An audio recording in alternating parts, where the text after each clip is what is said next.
Hello, Johnny from Eurogamer here, and this is DarkMaus, which came out on Steam last week and is really charming, in a creepy, everything wants to stab you kind of way. As you've probably worked out by now, DarkMaus is a top-down RPG with a lovely brooding art style, but really the best way to describe it is that it's like Dark Souls, only you are a mouse.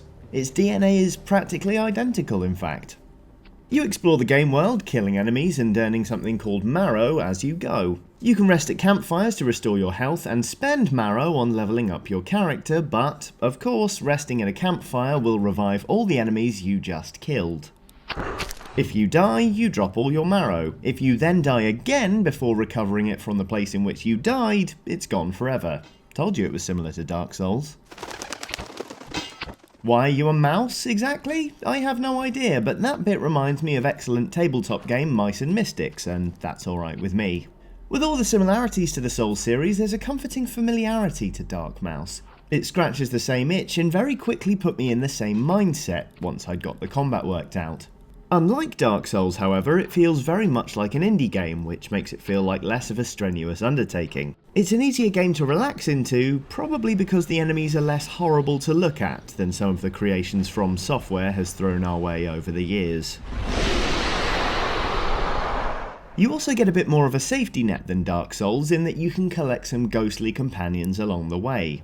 You can find these little statues in the world of DarkMaus as you go, and each one you collect allows you to be escorted by a literal ghost of your former self each time you get revived anew. These characters can't be healed, but will happily go around attacking everything in sight until they eventually die. That isn't to say, however, that DarkMaus is easy. It really isn't. It's an exacting game in the same vein as Dark Souls, requiring you to be on your toes at all times. The constraints of the top-down presentation and your field of vision promote a tremendous sense of vulnerability. Because you can't see stuff as easily, you frequently feel exposed. It becomes a battle of wits to push on, especially when the game opens into big exposed areas.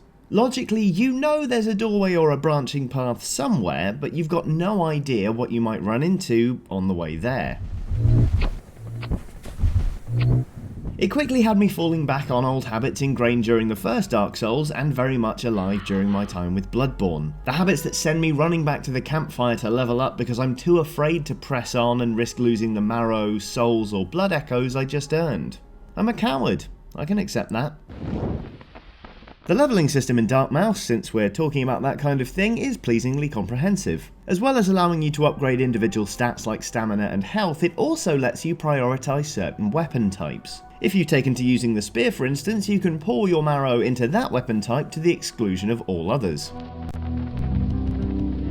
If you fancy being an all-rounder, that's fine too. DarkMaus is very keen for you to experiment and find a weapon type that's right for you. It practically flings new weapons at you during the first hour of the game. If I had to level one criticism at DarkMaus, it's that the combat isn't as crisp as its AAA counterpart. It's tricky enough that you need to learn the behaviours of each enemy, but there isn't the same scope for surgical precision. You can still time your attacks to great effect, but it lacks the same oomph. Nonetheless, DarkMaus is a beautiful game that captures the spirit that made Dark Souls great and intimidating and rewarding all at once, which is to say I'm not very good at it, but I'm having fun anyway. Hello, I'm Aoife from Eurogamer, and I'm joined by Martin, also of Eurogamer. Hello, you sound very perky. I know, I do, don't I? That's because we've been playing Dark Souls 3 today. Yay! Yeah, we went to Bandai Namco's headquarters and got a hands-on with the game. We've both seen it before. I saw it at E3 and you saw it at Gamescom? Yeah, I saw it at Gamescom where it was playable, although in quite a rough state and Yeah. on a PC.